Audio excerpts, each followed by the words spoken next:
Les comenté la semana pasada que capítulo 8 y capítulo 9 se enfocan en eso, en dar, en generosidad, en dinero, en recursos y en qué hacer con ellos. Ahora, antes de seguir, porque vamos a estar viendo este tema por mínimo 3 semanas, pero quizá un poquito más, depende en cómo vea que el texto se tenga que dividir. Pero antes de seguir, y algo que quiero que tú recuerdes de este momento hasta que terminemos con capítulo 9, es que les quiero decir que esta iglesia es una iglesia dadora. Lo son. Yo no sé quién da, pero sí veo los números y es muy evidente que como iglesia somos generosos. O sea, entonces, esto no viene en un momento donde las finanzas están muy bajas y no hay ahorro, y por lo tanto yo he decidido darles este estudio porque necesitamos recaudar más dinero. No. Ustedes que tienen tiempo aquí, que saben cómo estudiamos, estamos viendo esto porque es lo que sigue, ¿verdad? Entonces, pero antes de verlo, les quiero decir que sé que ustedes son un pueblo dador. Ahora, digo eso y sé que para unos o para algunos esa es una verdad. Tú dices sí, o sea, nosotros como familia, como soltero, como lo sea, soy una persona generosa, dadora. Pero sabes, a la misma vez sé que no es eso una verdad para todos. Hay personas aquí con nosotros que batallan con dar a la iglesia. Y mi oración es que a través de estas semanas que estemos viendo estos capítulos, que Dios, ¿sabes qué? Que Dios aclare, que Dios revele, que Dios conteste tus preguntas o dudas que quizás tengas en cuanto a dar. Así como hay aquellos que batallan en esa área, puede haber aquí también personas que para ellos no es un problema. O sea, tú tienes ya años con eso, probando a Dios en eso, como nos dice la Biblia. O sea, Él dice, pruébame en esto, a ver si no abro las compuertas del cielo y te bendigo. Y tú tienes años haciendo eso. Tú quizás das generosamente y sin fallar, pero checa esto. A lo mejor lo haces por una motivación errónea, porque eso también puede suceder.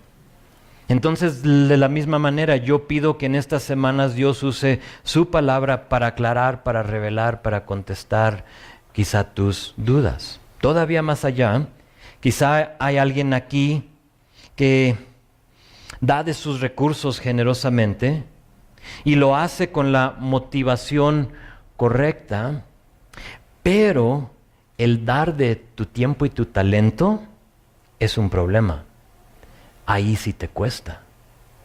Y tienes que saber y tenemos que entender que dar como se nos ha dado va más allá de dinero.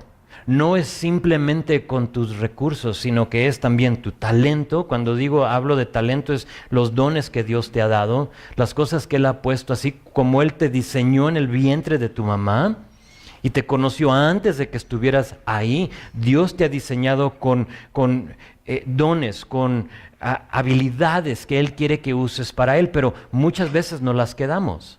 Sí, decimos, pues es que basta con que dé generosamente de mis recursos, pero de mi talento no doy, y menos de mi tiempo. Sí, y por lo tanto, hay una estadística que dice que 20% de la congregación hace 80% del trabajo. Y por lo tanto, hay pocos que están haciendo la obra de Dios porque hay algunos que batallan con dar de su tiempo. Entonces, eso vamos a ver en estas próximas semanas. Pero regresando al texto, porque sí hay un contexto. O sea, Pablo no solo escribió esto para escribirlo, para trasquilar a las ovejas, sino que había un contexto. Y el contexto es que en este tiempo había personas que en Jerusalén estaban batallando. estaban, era la matriz, es donde nació la iglesia y estaban pasando por tiempos muy difíciles. Había una escasez en la área de Israel, de Jerusalén, y por lo tanto sufría la iglesia ahí, porque no solo la escasez, sino que había también persecución de parte de la rama religiosa del tiempo, y se encontraba esta iglesia cristiana con muchos creyentes, pero con pocos recursos. ¿Sí? No tenían mucho, estaban pasando por hambre, estaban pasando por persecución. Y lo que sucede es que Pablo decide levantar una ofrenda para llevársela a la iglesia en Jerusalén. Y por lo tanto tenemos capítulo 8 y capítulo 9. Ese es el contexto, es Pablo recibiendo una ofrenda para la iglesia en Jerusalén. Ahora es importante notar que Pablo no está pidiendo dinero para sí mismo. No es lo que está sucediendo. Pablo, sabemos, era un misionero y fue apoyado por su iglesia enviadora, que en su caso fue la iglesia cristiana en Antioquía de Siria. Y más allá, no solo era apoyado por esta iglesia como misionero, sino que sabemos que él también trabajaba, hacía tiendas de campaña para sostenerse. Entonces, nada malo con ser apoyado por la iglesia.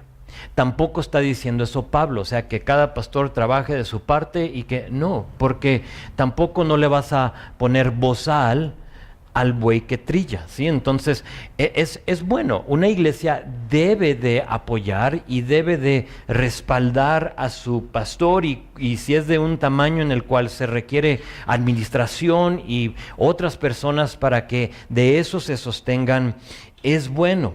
Pero en este caso, Pablo no quería ser carga para las iglesias y por lo tanto él trabajaba y lo apoyaban de su iglesia enviadora. Entonces, esta mención de dinero aquí en estos capítulos no fue porque Pablo buscaba aprovecharse de la iglesia, y porque no quería aprovecharse, porque esa no era su motivación. Eso le da o lleva a Pablo a hablar muy abiertamente y directa acerca del dinero, porque él sabía que no lo hacía con una motivación errónea, sino que lo hacía para otros. Entonces vamos a ver, lo que vamos a ver va a ser así como muy directo, va a ser muy claro, y quizá Dios conteste algunas de tus preguntas. Entonces vamos a dividir nuestros 9 versículos de esta manera. Si tú tomas notas, versículo 1 a 5 va a ser el ejemplo de los macedonios. El ejemplo de los macedonios. Versículo 6 a 8, la solicitud hacia los corintios. La solicitud hacia los corintios. Y luego versículo 9 terminamos con un último versículo que es el ejemplo de Cristo. El ejemplo de Cristo. Ahora, aparte de estas 3 divisiones, hoy voy a resaltar 3 cosas que vamos a encontrar aquí en el texto que son necesarias para dar como se nos ha dado. Estas 3 cosas las vamos a ver, pero son indispensables para una persona que o está dando como se le ha dado, o que desea por fin ya mejor dar como se le ha dado. La primera cosa es que necesitas estar entregado a Dios. Ahorita lo vemos más así enfocado, pero 1, estar entregado a Dios. 2, estar enamorado de Dios. Y la tercera cosa es en respuesta a Dios. Entonces, esas 3 cosas necesarias para cualquier persona que quiere dar como se le ha dado. Entonces empezamos con el ejemplo de los macedonios. En versículo 1, voy a leer los 2 versículos, dice así. Dice: así mismo, hermanos, os hacemos saber la gracia de Dios que se ha dado a las iglesias de Macedonia, que en grande prueba de tribulación, la abundancia de su gozo y su profunda pobreza abundaron en riquezas de su generosidad.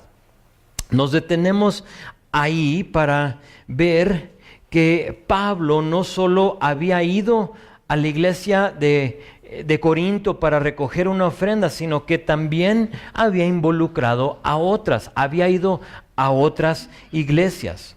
Aquí Pablo menciona o las nombra como las iglesias de Macedonia en plural, que muy probable incluía lo que eran las iglesias de Filipos, de Tesalónica y de Berea. Hoy en día esta región es Grecia, es el país de Grecia, pero en este entonces Grecia se dividía en dos. Se dividía en Macedonia, que era la parte al norte del país, y la parte al sur donde se encuentra Corintio era Acaya. Entonces hay dos áreas. Y en este entonces dice las iglesias de Macedonia. Nos dice que estas iglesias han recibido una gracia, fíjate, gracia de Dios, porque estaban pasando por dos cosas. La primera es que estaban pasando por pruebas de aflicción o tribulación y también por una profunda pobreza. No solo la iglesia en Jerusalén estaba batallando, sino que también las iglesias en Macedonia. Estas eran iglesias chicas, estaban en zonas pobres, mientras que Corinto era todo lo contrario. Corinto, la ciudad, la iglesia, se encontraba en un istmo. Cuando estudiamos Primera de Corintios se los mostré en un mapa, pero un istmo es básicamente una franja que conectaba dos continentes. Entonces, por eso había mucho comercio en lo que llegaban las naves de un lado a ir al otro lado, y no tengo el tiempo para explicarle cómo lo hacían en ese entonces. Hoy en día ya hay un canal que han hecho, como el que está en Panamá, muy similar, para que puedan conducir por ahí las naves, pero en ese entonces no estaba. Entonces tenían forzosamente o rodear todo esa área de Corinto, que era muy peligroso. Entonces muy pocos lo hacían. Entonces era más fácil llegar a este lugar, este lado del istmo, y cruzar tu nave y luego tomarla en el otro lado, o bajar todos tus bienes en la espalda de muchas personas, o a través de carretas o lo que sea, llevabas tus bienes al otro lado y de ahí ya los subías en otra nave.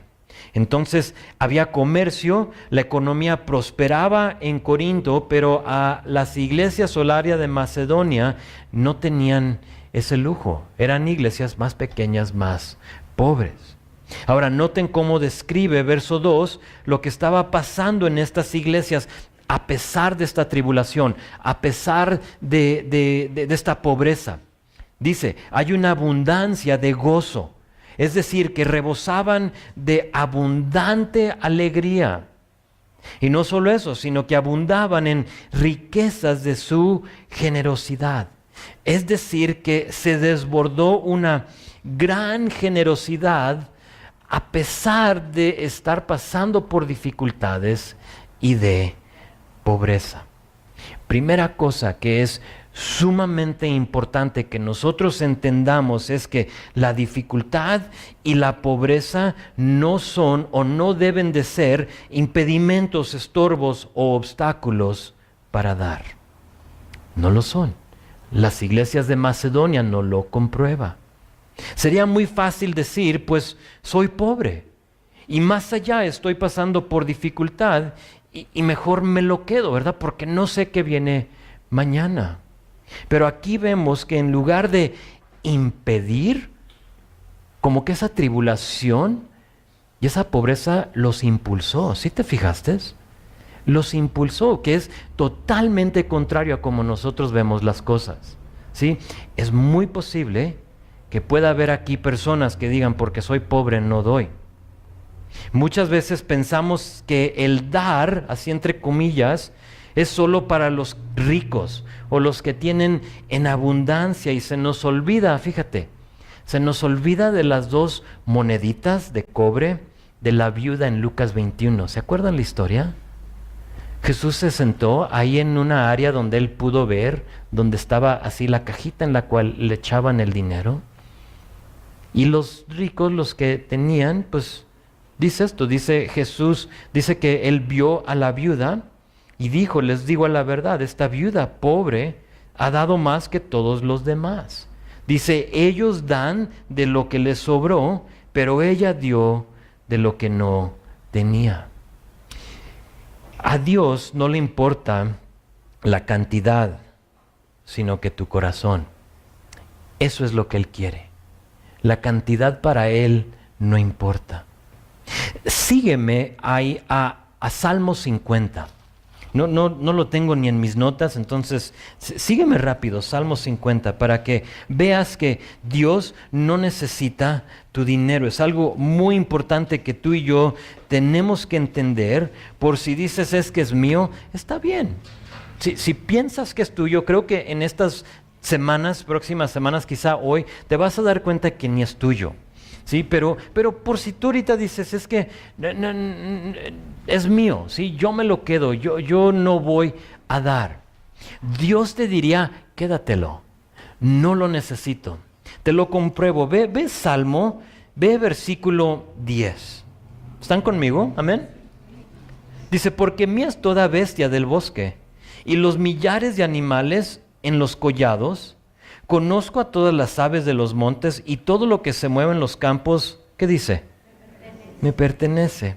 Si yo tuviese hambre, no te lo diría a ti, porque mío es el mundo y su plenitud.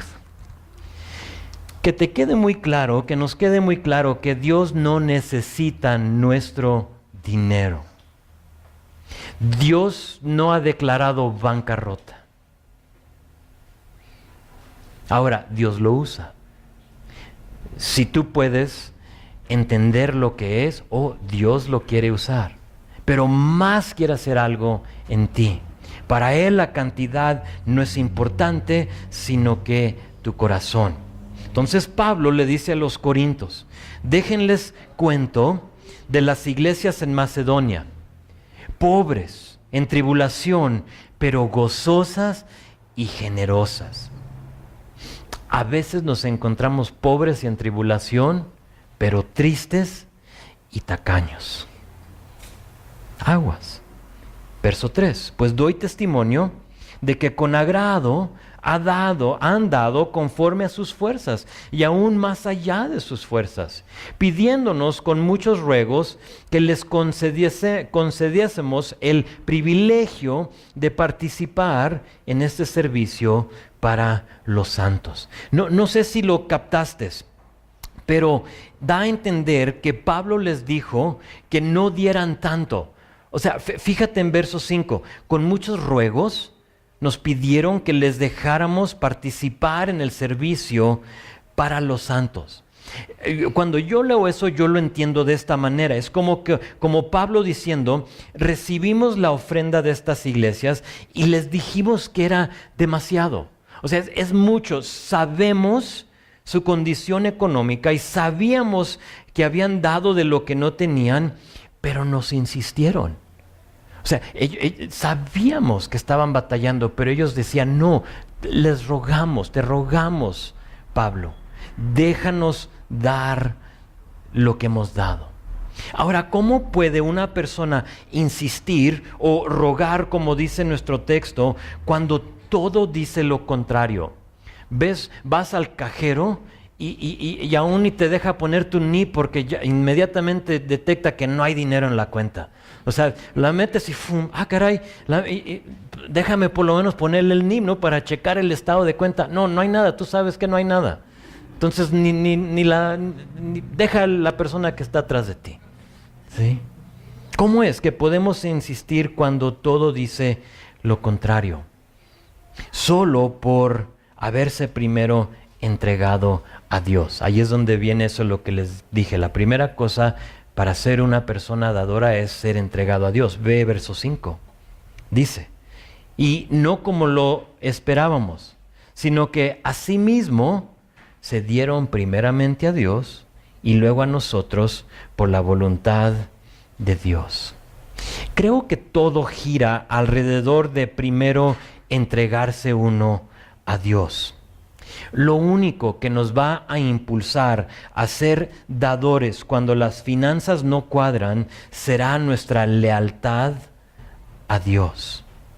Sabemos que estas iglesias pasaban por dificultad y escasez, pero por su confianza en Dios pudieron formar parte de lo que Él estaba haciendo en Jerusalén. Ahora, yo sé, porque a veces, y creo es el momento para decirlo, a veces estamos batallando económicamente, de tal grado que ni trabajo tenemos. Entonces, te tengo que decir, si tu ingreso es 0, entonces debes de dar 0. ¿Sí estás conmigo? O sea, no puedes dar de lo que no tienes. Si no hay ingreso, entonces Dios no exige, de hecho que vamos a ver que no es ni mandato, no es algo que nos manda hacer. Si hay 0 ingreso, creo que tu ofrenda o ni diezmo, porque diezmo significa el 10%, pues es 0. Si no hay trabajo, no hay dinero. Pero a veces sí hay ingreso, pero tienes ingresos menos gastos y tienes aquí en rojo, o sea, queda como en negativo, ¿no? O sea, me falta. Y dices, y en esa calculación no hay ni diezmo, o sea, es simplemente ingreso, lo que gasto y de todos modos me falta. A lo que yo te diría, es importante ver los gastos y decidir lo que es indispensable y lo que no es. Porque es muy probable que tengas acá en rojo al final porque los gastos están fuera de orden. ¿Estás conmigo? Entonces, ¿de qué hablo? Para algunos de nosotros sería cortar el cable. ¿El cable? O sea, no, pastor, ¿y los juegos de León cómo los voy a ver? O sea, es que, pero así pensamos, ¿no? O qué sé yo, o sea, acostumbro ir a comer cada día y pues ahí me gasto los 70 pesos, eso es lo que es. Pero, ¿qué tal si llevas tu comida, tu lonche, ¿no? Como dicen allá por Torreón, tu lonche, tu torta. Y ahí en lugar de gastar 70, ahora estás gastando 20. Pero es que es el tiempo donde yo estoy con mis amigos y bla, bla. Tú tienes que decidir las cosas que son indispensables y que no lo son para que al final pueda haber oportunidad para ser una persona dadora. Ahora, si no hay, o sea, para ti dices, es que pues, ni me alcanza. Entonces no puedes dar de lo que no tienes. Creo que Dios no te lo exigiera. Pero cada uno tiene que checar eso. Es qué es lo que recibo menos lo que gasto y qué es lo que me sobra. Y dónde, porque esta iglesia era pobre. O sea, si es que soy pobre, también ellos eran pobres. Pero eran generosos y más allá vivían de una manera gozosa. Entonces esa fue la primera cosa necesaria para dar como se ha dado a nosotros. Tenemos el ejemplo de los macedonios, pobres en tribulación, pero gente que insistía para dar.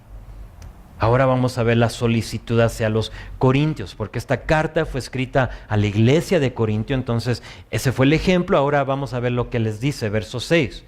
Dice, de manera que exhortamos a Tito para que tal como comenzó antes, asimismo acabe también entre vosotros esta obra de gracia.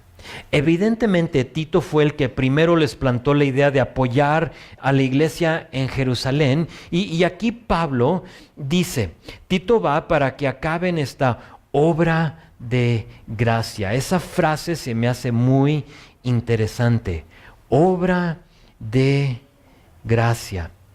Ser generoso, ser un dador, según verso 6, es una obra de gracia. La palabra gracia es caris. La vamos a encontrar, si no me equivoco, no solo como gracia, sino como, más adelante va a usar la palabra servicio, que es la misma palabra, en el griego es caris. Esa palabra caris en el griego es de donde tiene su origen nuestra palabra en español, carisma o carismático. Entonces es gracia, se define caris como aquello que proporciona alegría, placer, deleite o dulzura. Entonces, así como Dios, fíjate, nos proporcionó alegría, placer y deleite por dar su Hijo en nuestro lugar, aquí Pablo usa esa misma palabra para decirles, ustedes también terminen esa obra de gracia. Es decir, con la pasión que Dios dio a su Hijo para que tú tengas vida y vida en abundancia, vida y vida eterna, esa pasión, esa gracia. Efesios 2, ¿no? Que nos dice que es por la gracia que hemos sido salvos. Es esa pasión de Dios, así como Él la dio, para Él fue una alegría, un placer, un deleite dar su Hijo. De esa misma manera les está diciendo aquí, ustedes terminen con esa misma pasión lo que habían dicho que iban a hacer. Ahora, más adelante, la próxima semana veremos que ya tienen un año diciendo que van a hacer esta colecta y no ha llegado ni un centavo. Sí, entonces por eso les está diciendo que terminen. Dijo un pastor, nuestra generosidad debe de tener las mismas características que tuvo la gracia de Dios en nuestras vidas. Entonces, aplicándolo ahora quizá a nosotros, a este entorno de la iglesia. Si nos ponemos a pensar en la gracia de Dios, y esto que creo aplica a mí o a la iglesia, al pastor, es que si nos ponemos a pensar en su gracia, nos damos cuenta que su gracia fue libre de culpa. ¿A poco no? Dios nos dio su Hijo sin jamás culparnos por su muerte. ¿Cuándo te ha culpado Dios por la muerte de su Hijo? Jamás. Gracia no te va a culpar. Entonces, dar tiene que ser sin culpar a la gente. Si tú has estado en una iglesia en la cual te culpan o en la cual te hacen sentirte como malo porque no diezmas, o resaltan a los que más dan, ¿sí? Ponen la canastita aquí adelante y dicen, los que tengan de 50 para arriba pásenle, ¿no? O de 100 a 50 pasen. Los de 50 para abajo ni vamos a usar tiempo con ustedes. Pero de 100 a 50 y luego pasan unos. Ahora de 200 a 500 y pasan otros. Y luego los de 500 hacia 1000 y pasan otros. Y ahora los más espirituales, ¿no? Los que pues de 1000 para arriba. Pasen ustedes y luego ya todos los están viendo. Eso es culpa, eso es culpar a la gente y la gracia de Dios jamás nos culpó.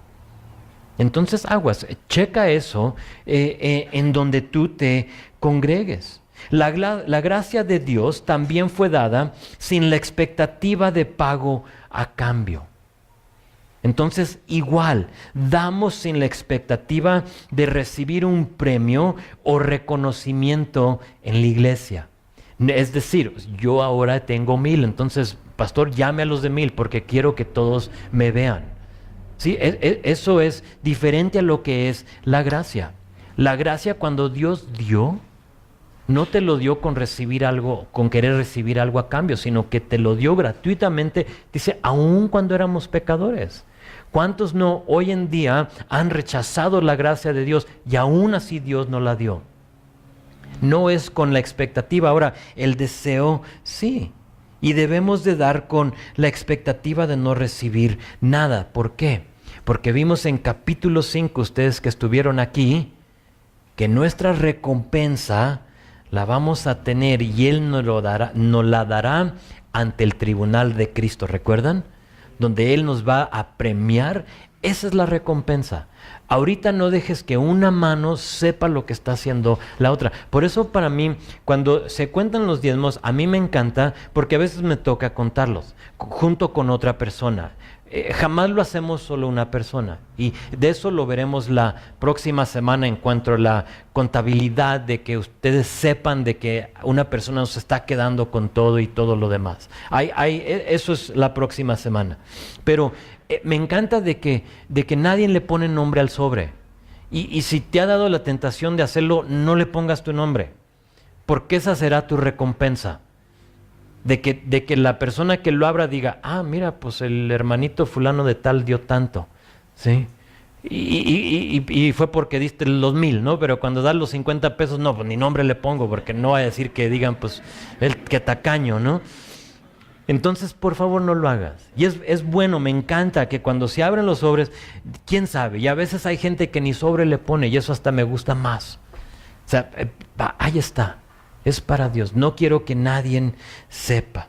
Así es que Tito es enviado para recibir esa ofrenda, y Pablo les dice en verso 7, por tanto, como en todo abundáis, le está hablando a los corintios, en fe, en palabra, en ciencia, en toda solicitud, en vuestro amor para con nosotros, abunden también en esta gracia. La iglesia en Corinto abundaba en muchas áreas. Si recuerdan, primera de Corintios, capítulo 1, ahí les dice, ustedes abundan en fe, abundan en dones, o sea, nada les hace falta, y aquí les está diciendo, pero ahora les tocaba abundar en la área que parece ser lo más difícil, el dinero. El dinero. Dijo un pastor que parece ser que lo último que se salva en la vida de un cristiano es la cartera o la bolsa. Es como que, híjole, es lo que menos queremos sacar o llevar a la iglesia. Les cuento algo personal. A mí en un tiempo, recuerdo hace años, se me dificultaba ofrendar o diezmar, lo que ahorita vemos eso del nombre. Porque esta era mi bronca, no sé cuál sea la tuya, pero para mí, en un tiempo, hace muchos años, mi problema era que yo no sabía lo que iba a pasar con el dinero después de que yo lo daba. Entonces, a lo mejor tú te identificas conmigo. Y yo cuestionaba y yo pensaba, pero ¿qué van a hacer con él? O sea, a mí nadie me preguntó, o sea, es mi dinero. Entonces, si yo voy a dar mi dinero, yo quiero formar parte de las decisiones para ese dinero. Ahora, no es que soy tacaño. Si me conoces, sabes que no lo soy. Pero mi problema era el uso de ello. Hasta que un día mi esposa, que no sé tú, varón casado, pero muchas veces la voz del Espíritu Santo se escucha mucho como la voz de mi esposa. Y quizá tú lo veas de la misma manera. Y en este caso mi esposa me dijo, nuestra responsabilidad es darlo y Dios se encarga del uso. Y sabes, eso me liberó. Me di cuenta que no tenía por qué preocuparme. Me di cuenta que Dios simplemente quería que yo haga mi parte y dejarlo a Él hacer su parte. Más allá, y esto es otra cosa que vino de la boca de mi esposa. Si voy a confiar en la iglesia, ahora checa esto, si voy a confiar en la iglesia, en el pastor o la persona que el pastor le pida que comparta cuando no está o lo que sea, para darme de comer espiritualmente, entonces tengo que confiar que Dios les dará la sabiduría para administrar las ofrendas. Creo que el mayor problema, si tú batallas como yo batallaba en un tiempo con confiar en que la iglesia a la cual tú asistas va a hacer las cosas bien, van a administrar el dinero bien, creo que más te deberías de preocupar de lo que estás recibiendo en domingo, en miércoles. Porque ¿cómo es que vas a recibir la palabra, pero vas a dudar en cómo administran? Si dudas en la administración, deberías que dudar en lo que te están diciendo del púlpito. Y cuando me dijo eso, aún me liberó más. Y tuve yo que enfrentar mis excusas y mis aprensiones y ¿sabes qué? Dárselas a Dios. Y desde ese momento hubo pude reposar y descansar en que mi parte es simplemente dar. Y Dios, tú te encargas con lo demás.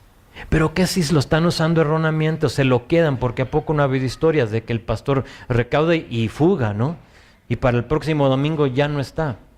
Le pasó a mi familia en Estados Unidos, en una iglesia de denominación. Y de pronto el pastor se fue con todo. Y pasa eso y dices, mejor me lo quedo para que se lo lleven. Tienes que saber que Dios va a tratar con esa persona. No es tu lugar, no es el mío. Pero ¿sabes lo que pasa? Es que el enemigo usa eso para que tú digas, mejor no doy. Y por lo tanto te pierdes de una bendición de ser una persona dadora a la obra de Dios. La iglesia en Corinto no solo abundaba en la área de fe, palabra, ciencia y todo lo demás, sino que era una iglesia de grandes recursos. Y aquí tenía Pablo, fíjate, grandes recursos, empieza a ver signos así de pesos, y fue una gran oportunidad para que Pablo trasquile a la iglesia o para hacerlos sentirse culpables, ¿a poco no? O sea, hay mucho dinero aquí, veo que entra dinero, entonces vamos a trasquilar ovejas. Vamos a hacerlos sentirse culpables, pero vean y fíjense en verso 8. Súper importante versículo.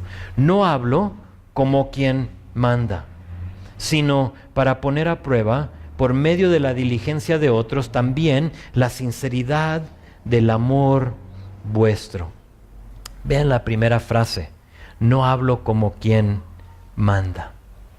Tenemos que entender, y esto quizás también, ¿se acuerdan que dije que algunas personas dan, pero dan con la motivación errónea, equivocada?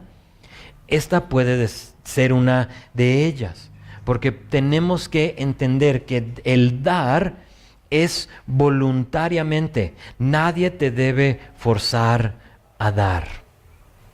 Pablo dice, no hablo como quien los manda. El diezmo tampoco es un requisito. Era algo de la ley, aún era algo antes de la ley, porque Abraham en Génesis, antes de la ley, dio la 10ª parte al rey Melquisedec. Antes de la ley. Y sí, dentro de la ley había la exigencia de que tú dieras la 10ª parte. Pero ¿sabes qué? Ya no estamos bajo la ley y por lo tanto no dejes que alguien te force a dar. Porque a veces eso también lo usamos como iglesia. Es que tienes que dar, dice la palabra, y síganme a Éxodo. Y te empiezan a mostrar todo lo que dice la ley. Pero no lo es. Y sin duda hablaré más de esto en las próximas semanas, pero no me voy a meter en eso porque no quiero perder el contexto de este pasaje. Pero créame, vamos a tocar el tema de ¿es diezmo, es ofrenda, se debe, no se debe en las próximas semanas? Aquí noten que les dice Pablo, no les estoy ordenando, no les mando, pero, fíjate, sí quiero probar la sinceridad de su amor. La segunda cosa que es necesaria para ser un dador es estar enamorado de Dios. Probar la sinceridad de tu amor. El hecho de que no es un mandato y que voluntariamente hemos de dar, prueba nuestro amor a Dios. ¿Por qué? Porque piénsalo, si fuera una ley o cuando era ley en el Antiguo Testamento o un mandamiento y tú dabas de esa manera porque era te lo exigían, jamás se sabía si alguien lo hacía por amor o por obligación. Todos tenían que hacerlo. Entonces, creo que para la mayoría, aunque a lo mejor no todos, pero para la mayoría era de obligación. O sea, lo hago, lo doy porque tengo que. Y si no te lo exigían, lo dabas, pues no. O sea, yo prefiero quedármelo. Y aquí Pablo les está diciendo, yo no les estoy ordenando, pero sí quiero probar vuestra sinceridad de su amor a Dios. Cada semana Cuando veo el total de lo que se junta en la cajita, sé y tengo toda la confianza que fue dado por amor y no por obligación. Si te sientes obligado a dar, no des. No des. Si alguien te dijo, para ser bendecido, da, no des. No des. Ahora, hay bendición cuando uno da, pero no damos para recibir esa bendición. ¿Sí estás conmigo? Hay bendición. Hay bendición porque muestra tu amor a Dios. Hay bendición porque muestra que no estás enamorado del dinero. Y hay bendición en eso, en saber que no, para ti el amor a Dios es más que el amor al dinero. Muestra o hay bendición porque pruebas que jamás podrás dar más de lo que Dios te dará. Dijo una persona, y no recuerdo quién fue, y traté de buscar la cita, lo que dijo, pero estaba explicando de dar, y a ver si lo encuentro, pero dice, parece ser que lo más que hecho todo por la puerta de enfrente, Dios lo mete por la puerta atrás. O sea, Él da y Dios trae más. Él da y Dios trae más. Y así es. Y esa es la bendición, cuando tú das no para ser bendecido. Eres bendecido y Dios te prueba que jamás podrás dar más de lo que Él te dará. Entonces, para participar en la ofrenda a la iglesia de Jerusalén, era necesario que los corintios estuvieran, entregados a Dios. Entregados a Dios, la vimos en la primera parte con los macedonios. Y luego 2, que amaran a Dios de tal forma que era más de lo que, o sea, estaban dispuestos a no solo abundar en otras cosas, sino que también abundar en su generosidad. Y luego en nuestra última división es en respuesta a lo que Dios ha hecho. Vean el ejemplo de Cristo en versículo 9. Dice, porque ya conocéis la gracia de nuestro Señor Jesucristo, que por amor a vosotros se hizo pobre, siendo rico, para que vosotros con su pobreza fueseis enriquecidos. Aquí Pablo les dice del ejemplo de la gracia de nuestro Señor Jesucristo. ¿Recuerdan que esa palabra gracia es el deleite? Es esa pasión. ¿Y cómo es que Dios tuvo esa pasión para dar a su Hijo? Que no lo escatimó, lo cantamos hoy. De tal manera nos amó, que a su Hijo no escatimó, lo dio todo. Y aquí Pablo nos dice de ese ejemplo de la pasión de nuestro Señor Jesucristo. Ahora es algo dar porque amas y estás entregado a Dios, lo que vimos con los macedonios y con los corintios, pero es otra cosa dar porque ese es tu ejemplo. Es muy fácil que alguien diga da, pero no estar dando ellos mismos. Aquí, la gracia de nuestro Señor Jesucristo es una que dio. La gracia de Dios nos dio. Fíjense la frase, porque por el amor a vosotros se hizo pobre, siendo rico. ¿Cómo fue rico Jesús? ¿Cómo es que puede decir que fue rico? Piénsalo conmigo. Rico en eternidad. Rico en omnipresencia. Rico en omnisciencia, en omnipotencia. Rico en sus obras. Antes de venir Jesús a este mundo, Él era riquísimo, o sea, tenía de todo, nada le faltaba. Primera de Colosenses 1:16, todo fue creado por medio de Él y para Él. rico, abundaba en todo.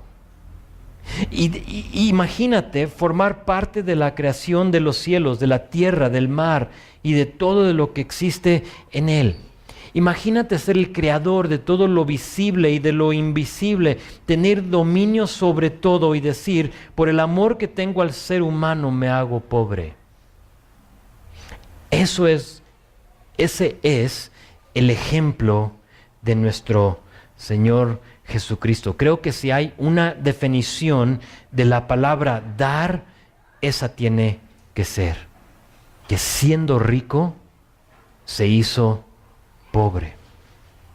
Entonces, a través de su ejemplo, ese acto de despojarse de todas sus riquezas, dice que nosotros fuimos enriquecidos. Dios, Jesús, hizo exactamente eso, se despojó de todo lo que Él tenía y lo dio para ti y para mí. Y porque Él hizo eso, ahora dice que nosotros somos ricos. Y quizá tú digas, cuando lees eso, te viene a la mente y tú dices, pues yo acepté a Cristo y creo que ahora soy más pobre que antes.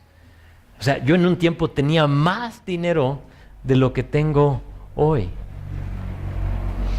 Y es muy probable, pero es porque te estás enfocando, estás contando riqueza en lo material y no tanto en tu riqueza espiritual.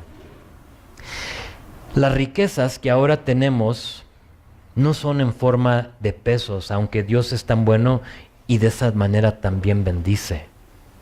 Y hay gente, hay cristianos ricos que tienen en abundancia.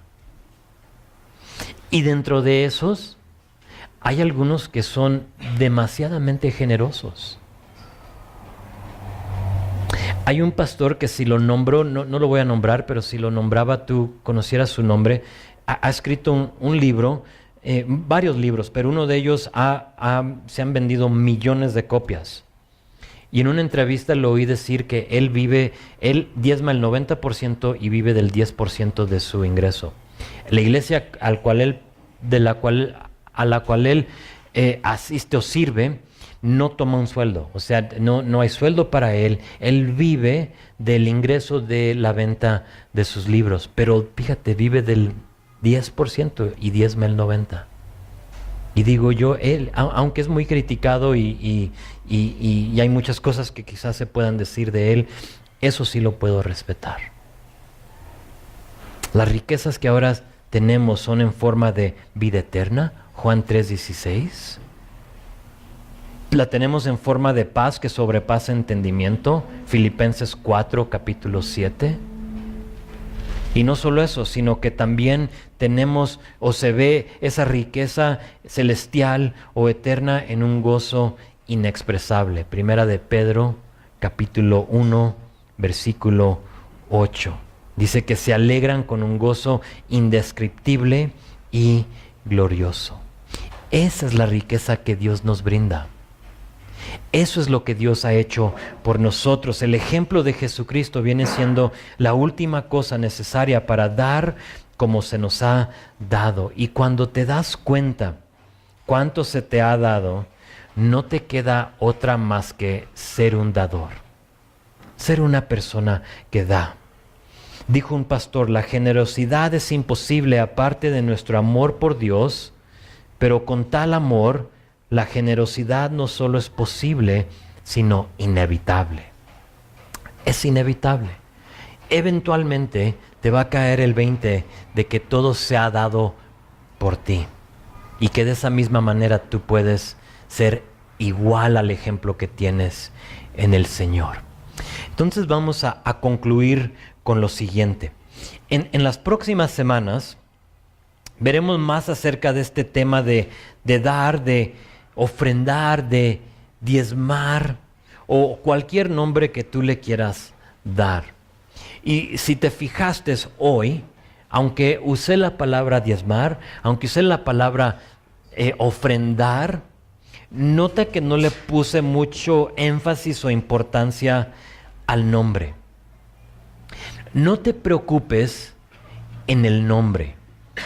El nombre no es lo importante. Mejor enfócate en tu corazón. ¿Sí? A final de cuentas, lo que importa es entender que si estamos entregados a Él, vamos a ser dadores. No importa si le llames diezmo o ofrenda o lo que tú quieras. Para mí la palabra diezmo nos limita. Porque ¿qué si alguien quiere dar el 20%? ¿Qué si alguien como el pastor que les mencioné quiere dar el 90%? ¿Te imaginas si vivíamos bajo la ley y solo se podía? Para mí el diezmo, que significa el 10%, es un principio, pero es como donde deberías de empezar. Y ya de ahí dejar que Dios te guíe para lo que Él quiera para ti. En unas semanas veremos que debemos de dar de una manera gozosa. Esa palabra gozosa es a carcajadas. O sea, si hay una risa santa, que según se ha visto en unas iglesias donde se empiezan a carcajear todos y se caen y se están hasta en el suelo, debería de ser alrededor de la cajita. ¿Sí? Ahí todos a carcajadas dando. ¿Por qué? Porque así, de esa manera debes de dar. Pero cuando estamos entregados a Él, vamos a dar. Si le amamos, vamos a dar. Si seguimos su ejemplo, seremos dadores. Y Pablo aquí usa el ejemplo de los macedonios y de Jesucristo para decirle a los corintios: así como otros dan, así como Jesús Jesús les dio, den ustedes. Amén.